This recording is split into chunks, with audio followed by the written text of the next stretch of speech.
It's another day in paradise here in Gili Air. And today I really wanted to show you around, well, I wanted to show you around the island as the sun sets and what it's like when it's dark, whether you'd feel comfortable or not sort of walking around, whether there's the correct lighting, how busy it is at the moment now that it's high season. So I came here, what was it, 6 months ago in the high season and sort of showed you around at night. And it was really quiet. Most of the restaurants didn't really have too many people in them, except a few around the harbour area sort of did, but everywhere else is really quiet. So today I wanted to sort of, have a bit of a walk around at night, see what's going on, have a chat to a few people, have a bite to eat, and just generally get a feel for the place in the later hours of the day. Let's go and check it out. Hello. Hello.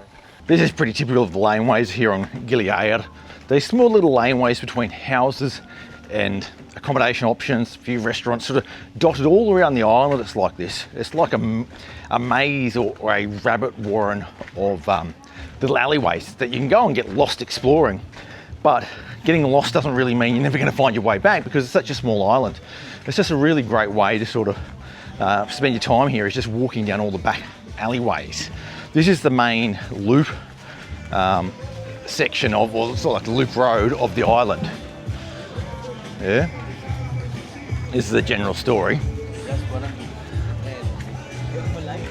All right, down to the beach now. This is what the scene is like. It's beautiful. Absolutely low tide though. Look at that. But what people do is they come down here and have a few drinks as they watch the sunset. But unfortunately today, the sunset seems to be a bit of a fizzer because we have cloud. It's still pretty nice though, isn't it? Pretty spectacular. Oh, look at that. The horses, you can go riding along the beach at sunset on a horse. All these Gilis are just famous for having so many horses, and I think these days they are pretty well looked after. From what I understand, there's organisations that do really good work on the veterinary side of things, on education side of things as well. And I know in years gone by there's been a lot of criticism of the horses, but they look pretty good now. They look pretty good. Nothing's perfect though. Nothing's perfect. Look at that. Yeah, it would have been nice just to see that little section of clear sky there. Like if the sun went through there, that would be nice, but we've missed it. That is Gili Menno in the foreground, and then if we just swing a little bit to the left, you can see some towers in the distance. That is Gili Trawangan. You can see the height on that island. You can walk to the top of that hill over there, and it's a fair size as well. I actually tried to climb that. Well, not tried to, I actually did climb that in the morning once and made a video of that. And again, I didn't get a very good sunrise when I was up there, and I was the only person up there, which I thought was pretty interesting, that people sort of don't make the effort to get up there and see the, look at that dude go on the horse, and go up there and sort of see the sunrise from the best vantage points, and probably the sunset as well. People actually walking out there, is it like a reef of some sort? I might go out there myself if that is accessible. Or is it just rocks? It looks like it's rocks, doesn't it? Oh yeah, you need thongs. It's crushed coral, it looks like. Yeah, that'd be pretty ordinary if you're coming out here in bare feet, if you have cut up feet for sure. I wonder how far I can get. Pretty far. It appears that at the end of this reef here, that there are locals out there. I don't know if they're fishing or just hanging out. I wonder if I can actually get out there without getting into strife myself, without either getting cut up or knee deep in water, or sinking through somehow. Like some sort of disaster might befall me, but let's hope that I can get out there. It's quite a long way out there. Have a look at this. That is quite a way, but there are people there, so I'm going out. You wait, I'll get halfway out there and then the tide will start rushing in. It'll be some sort of real drastic tide arrangement where it goes from low to high tide in like a flash. I hope it doesn't. That'd be a disaster, wouldn't it? Well, that's the sort of situation we're facing. It is like not totally dry, is it? I'm up to my ankles, which is nice, but it is quite pleasant. As I get further out here, it is a little bit more almost like marshy, because the ground underneath is a mix of broken up coral and seaweed. And then obviously the water hasn't drained fully from all of that. But I'm also noticing that I'm the only one out here now. All those locals I could see out in the distance are not here anymore. And that gives me a sense of foreboding. Do they know something that I don't? Like, it feels like one of those situations, so I might not stay out here too long. But it is beautiful. That is Lombok over there. So Gili Air is the closest island to mainland Lombok. And this area of mainland Lombok is actually beautiful as well, although it doesn't seem as popular to go to those areas for holiday purposes because you have the Gilis right here. Well, the Gili Air is just here. That beach is just filled with people out on those little sun lounges, waiting for that sun to set. And unluckily for them, we're not going to get one because the sun sets right about there and there's not much. There's a tiny bit of colour in the sky, but I think, yeah, we missed it today. That's okay. Let's go and have a look at the island now that it's getting into night time. The thing is, in this area, there are all these sorts of like little sea creatures around here, which are odd looking little things all around. This is sort of what we're walking through, like almost like a marshland of partially drained coral flats and a mix of seaweed as well.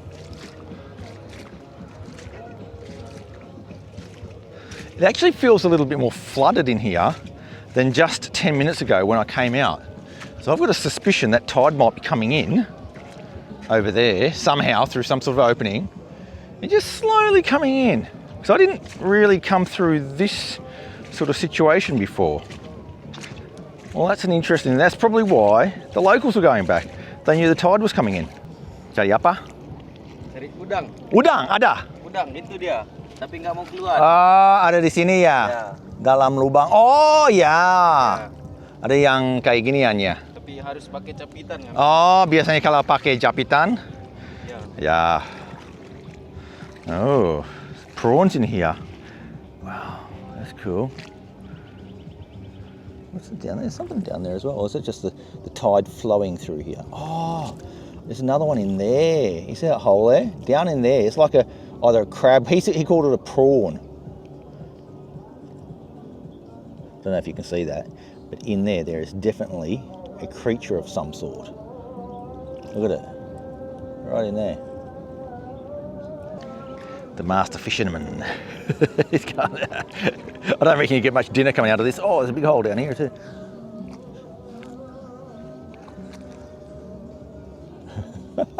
Oh. Kalau lubang besar, gimana? Ini lubang Ya. besar ini.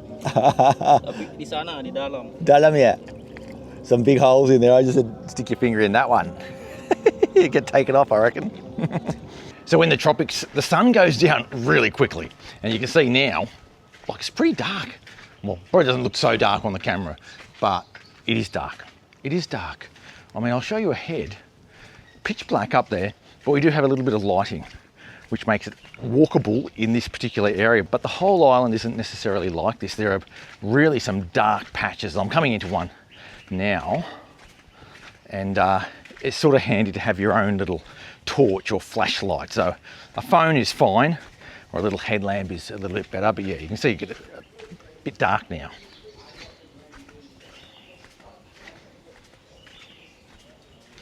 And this is the whole thing about the Gilis, is that they are villages, you know.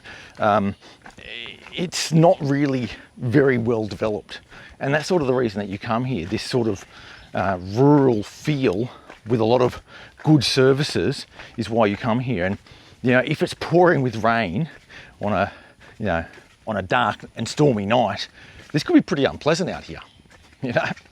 Oh, there you go. It's got a little motion sensor light, public lighting, beautiful. But I mean, just through there looks quite nice as well. You know, just looks very atmospheric. Someone's burning off a bit of rubbish and you can see just a bit of colour in the sky. And I don't mind that. I think that looks pretty cool. The thing about the Gilis is they are not for everyone. But I think they are for significantly more people than currently visit them. So at the moment, it's mainly visited by Europeans. They're the big visitors to these islands. And Australians don't often come here. When I hear sort of accents around the place, I hear maybe 5% Australians, maybe not even that. Not even that, it's very, very few. And it's almost as if the Australian crowd hasn't really caught on to how good these gillies might be. And especially because they're so easy to access from parts of Bali, that are, and Bali is very accessible for the Aussie tourists. Yeah, I just wish more Aussies knew about this place, because I think it's absolutely fabulous, and I think a lot of Aussies would absolutely love it as well. It's coming out onto the main road. You've got these mini marts around the place. They're a little bit more expensive than what you pay in some places like in Sanur or Kuta, Legian, all that sort of place. But they've got everything you need, if you want to get water or snacks or chips or whatever, they've got it all there, just like they would everywhere else. That's a little bit different to what it used to be like, because it never used to be the case over here that they had those mini marts. And them coming in here adds a layer of modernity that some people don't like. And it also adds a layer of modernity that some people love. So it brings it probably to a broader audience than would have ordinarily been the case. The public lighting situation here brings up an important point about public lighting in general in Indonesia. For example, when I lived in Bandung, every place I lived in Bandung actually, it was the rule of the local area, set by the local residents, that you must leave your outside light on at night, even if you're there or not, because that outside light is the lampu jalanan. It's the public lighting for the roads. I don't know if that's the case in Bali, because I noticed that it doesn't always happen in Bali, but it feels that it should be the case, and we always do, and some of our neighbours always put our lights on and leave them on so that the road is lit, because we don't have any public lighting on our road where we live in Bali. It feels like the case here. If you look down this road, all these lights here are funded by the local residents and the local businesses. There is one light up in a tree up here, but it's pretty insufficient for what's required on a little laneway like this.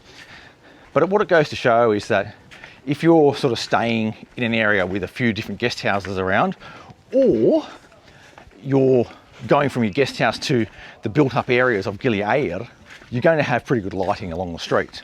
But if you're stuck in one of these other areas, oh, that's my place. They walk straight past where I'm staying. If you're staying in one of these other places that's a little bit off the beaten track here, well, it's going to be a bit darker. You're going to need a sort of a headlamp to get around. We're just going to go and pick up Susan, then we're going to go and get some dinner. So dinner tonight is at Ruby's Cafe, which is like an Asian-inspired sort of cafe. They've got a lot of Indonesian food here, so I think I'm going to order rendang. That's what I'm going to do. But that's what the cafe looks like generally here. It's quite nice. Quite nice. Not all the places here on Gili T, even though it's the peak of high season, not all of them are fully occupied. Like there's a lot of places that are just quite empty, which I find quite surprising. Then there are other places that are full. So another place that we went to go for dinner tonight is full. So we've ended up here as our sort of second choice, and this is sort of half full. And then there are other places completely empty, even though it's high season. So it's got a weird feel about it, this place, because in some places it does feel busy, but in other places it feels dead. It's quite odd. All right, got myself a ginger moon. I've got my wife over there too. Look at that thing. That looks awesome. Nice little ginger and mint drink. Let's check it out. Oh, it's got crushed ice in there as well. Oh, you probably know what it tastes like. You've probably had one of these things. It's got a lot of lime in there, or lemon. Lime? I think lime is probably a better word for it. What do you reckon? Lime. Lime, mint, and ginger. I don't taste a heap of ginger. Oh yeah, I do. That's beautiful. Absolutely beautiful. See that thing? Isn't that so cool how they're so artistic with that? Mad, isn't it? I don't even know what they do to do that. Sort of like an inside out. I don't know, it's odd, isn't it? All right, I've got the rendang. That's not very attractive though, is it? Like rendang isn't the most attractive meal. Some nasi kuning, a bit of mixed veg of some sort. And then I've got a bakwang jagung. And the sambal there looks like sambal mata. I'm looking forward to this one. Let's check it out. All right, let's get stuck into this. This bakwang jagung is pretty good. Pretty standard for, like, you can call that a perkedel jagung or a bakwang jagung.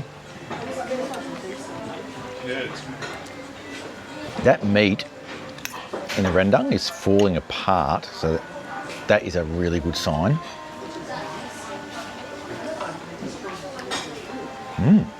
That is a really, really good rendang. Slightly spicy. I often don't get good rendang in Bali. Like, I don't normally order it unless it's from a proper Padang restaurant. But that is a really good one. All right, give me a bit of that veggie again. That's good as well. That is an amazing dish. I reckon the quality of that is right up there. Love it. The food here at Ruby's Cafe, absolutely amazing. You've got to go here. If you're sort of in Gili Air, you like your Indonesian food, that is just so good. I actually think I used to get food similar to that in Bali, and I haven't had food like that in Bali for a long time. And what it is, it's real authentic Indonesian food, but lifted up a few levels. It's not, well, it's a restaurant, it's sort of restaurant quality, but it's very, very casual as well. In Ubud, I think you can still get it at some places there, because Ubud tends to have a lot of Indonesian style food available. Sanur, I don't get it as much. That real authentic Indonesian flavour, but lifted up a couple of levels, and you pay a bit extra for it, you know? Love it. Go to that Ruby's Cafe, brilliant place. All right, it's now gotten to 9 o'clock. One of the things about that Ruby Cafe is that they are quite slow. And they admit that they're slow, and they say, slow food takes good time. No, what is it? Good food takes slow time. Anyway, whatever it is, they say something along the lines of, good food takes time. I'm going through the village here. And it did take ages. It took absolutely ages. It took well over an hour for that food to come out. And lucky I was with my lovely wife, who I enjoy chatting to. If it was someone who I don't really like very much, that could have been pretty ordinary. I don't think I've ever been down here before, but apparently this road leads to the eastern beach. And once you get to the eastern beach, I believe there are some, oh, that's a nice little spot in there. Beautiful, well lit. I believe that once you get to that eastern beach, there are businesses over there, restaurants and so forth. So that's what I'm looking for now. Okay, my sense of direction is not great. I didn't think I'd taken a wrong turn, but it's getting quite rural now and quite dark. And I've got no sign of that beach up here, which is just quite odd.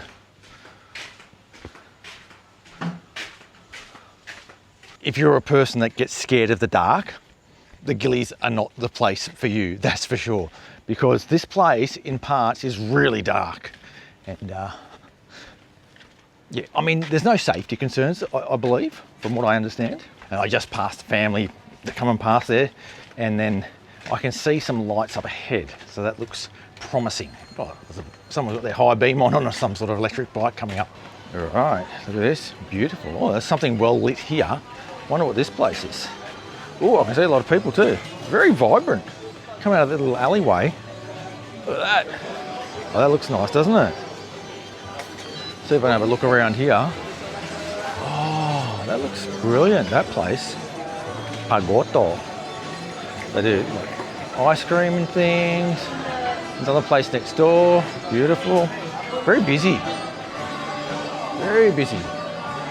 Oh, this place just looks Greek, doesn't it? Oh, there's Santorini. It's one of those Santorini joints. Amazing. Looks like there's people diving out there doing a night dive as well. You can see someone, there's a little spotlight out there. Over the other side there, you can see the mainland of Lombok. It's not too far away. This is the east coast of the island. So I'm just going to go south again and get back down towards the port area where it gets a little bit busier again, just to see what the scene's like, you know, this time of night. I actually thought at 9 o'clock it might get a little bit quiet, mainly because where I was at that Ruby's Cafe seemed to be getting really quiet around there, and coming down that dark road, it seemed very, very, very quiet. But here, totally different. It has a really good feel to it down here. Feels very chilled. Just a nice family atmosphere as well. Doesn't feel too full of itself. Not pretentious. Yeah, really good. Little bars like that too. A lot of this sort of stuff going on. Oh, look at that big lobster on there. That looks amazing. Look at that, all the fresh seafood. Oh, heaps of lobsters there. prawns. That actually looks really good, all that food. That place is got a heap of customers down to the seafront there. A lot of these places look really a bit classy as well. Just sort of up a little bit of a level from some of those places on the seafront over in Gili Trawangan, I think. They feel just a little bit classier for me. Yeah, they just look a little bit better. Just saw this guy sitting up on the wall here. Bapak, namanya siapa? John. Asli Lombok ya, Pak? Udah lama di sini? Nggak dingin, Pak? Dingin. Pakai sarung ya, Pak? Ya. Oke, Pak. Ya, mari, Pak. It's funny. I don't know if you could see that on the camera there, but he's sitting in the dark on his own, and he's got a big sarong on him, all covered up, having a cigarette, just jongkok, which is a really great Indonesian word, just squatting on the side of that wall there and just having a bit of a drag on his cigarette. A classic Indonesian look as well to him, you know, old guy, old wiry guy, jongkok on the side of the road and having a drag on a cigarette. It's almost like a caricature, you know. Oh, nice trees, beautiful trees here. Today's been a pretty warm day and it's cooled down just so incredibly at the moment. Some of the locals are saying it's a lot cooler than it normally would be. So when I came over here on the boat, in the morning it was really cold in Bali. When I got here I thought, oh, it feels really hot, but the locals are saying that's not hot. It's usually hotter than that. But it is pretty nice right at the moment. Nice breeze as well. The good thing about Gili Air is because it's not extremely popular, it's sort of like the middle popular island, with Gili Trawangan being the most popular. Even though it's the middle of the high season, it never feels really crazy busy. You know, there's a few businesses that feel busy, but it just never feels like the streets are crowded with people. Whereas on Gili Trawangan at the port area, and it really is only at the port area, it can feel quite busy, quite crowded sometimes over in Gili Trawangan. Of course, if you're staying away from the port, well, you don't really get that vibe. I actually really love it here on Gili Air. It's probably my style more than the other places. It is developing, and some people don't like that, but I still do love it. I love it a lot. Seems to be a lot of stuff going on down here at the port. A lot of people hanging out down here, so see if I can go and have a look at what exactly people are up to. But it looks like a bit of like people are non-cronging like you wouldn't believe around here. Absolutely non-cronging like you wouldn't believe. Look at it. It's pretty cool. Yeah, look at this. Mad, isn't it? Everyone's got their bikes down here, hanging out. It's a place to be, isn't it? Everyone's come from all around the island to have a bit of a nongkrong. Lagi nongkrong. Take picture with us? Yeah. Okay. Let's do it. This is a selfie style with the gang. Yeah. Hey. Dari mana kalian? From Lombok North. Oh, North Lombok. Yeah. Yeah. Kerja di sini. Yeah. Udah lama? Baru. Yeah. Rindu kampungnya? Rindu pasti, kangen pulang, ya, kangen kampungnya, ya, dan ranjang sendiri yang di rumah, ya. Kangen sama istri. Okay, ya, mari ya. Funny guys, kangen sama istri. Om kangen sama istri saya juga. She's actually over there getting an ice cream. So I'm going to go over there and join her, because there's a great ice cream place over here that I've been to before, and I think I did show it on the channel maybe 6 months ago. It's really, really good ice cream, and I know in particular the pistachio gelato there is really good. I honestly feel really comfortable being down at this port area where all the locals are hanging out. For me, it feels really, really good, you know. Feels, it's what I want to be in Indonesia for. This is pretty much what the main street looks like. Like, it's pretty straightforward. So straight from the port, straight up here. And it's not over the top. I actually quite like it. Yeah. There's this Italy place on the right here, which is really popular. They look like they do good pastries and stuff. Always something in the window there that looks nice. And it's always pretty busy, that place. I guess because it's centrally located. The gelato shop's just up here on the left. There we go. Istri tersayang. What are we doing? What are we getting? Pistachio. That's what we're getting. Look at this. That is a beautiful little selection there. I love it. There's only a little bit of pistachio yet left. Hello. They actually charge you an extra 10,000 for that pistachio because they have to bring in the fresh nuts and grind them up themselves and make their own little gelato out of it. It's all made on the premises. They've got a little ice cream machine down the back and everything. All right, we're getting one. So what we're doing is getting one dark chocolate, and so 1 cup with 1 scoop of dark chocolate, and then 1 cup with 1 scoop of the pistachio. The theory is that you get more from 2 cups with 1 scoop in each than you would from 1 cup with 2 scoops. And the price is pretty similar. I don't know if that's true or not, but that's just the theory. That is good looking gelato. Look at that, beautiful. Melts pretty quickly here too. We're checking out the dark chocolate first. Oh, that is good. Oh, wow.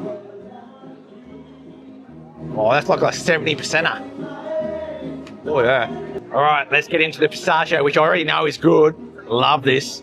So milky and creamy. Oh, it's one of the favourite pistachio gelatos that I've ever had, honestly. Have that gelato is actually a really nice way to finish off the evening. It's interesting because a lot of other people are still out and about and having a drink or whatever, but they're not really out having a big night out, having a few drinks down by the beach, a few bars around here, but nothing too out of control. It's quite nice actually. And that's the sort of place that Gili Air tends to be. A bit low key, but not totally dead. I think if you go to somewhere like Gili Air, it's much lower key than this. And then Gili Tea, you can get a lot more of the party feel if you want it there. I think Gili Tea actually has the widest range of sort of atmospheres, and you can choose between what you want. And sometimes some people have different things that they want to do on the same holiday. Whereas Gili Air is sort of in the middle there, and I quite like that. Thanks for coming along for the ride today here on Gili Air. I've got more stuff coming up on this Lombok trip, so make sure you stick around for that. And if you haven't subscribed, make sure you do that. Thanks to all the members who have recently signed up, really appreciate you as well. That really helps keep the channel going and allows me to get out there and explore places like the Gilis and Lombok.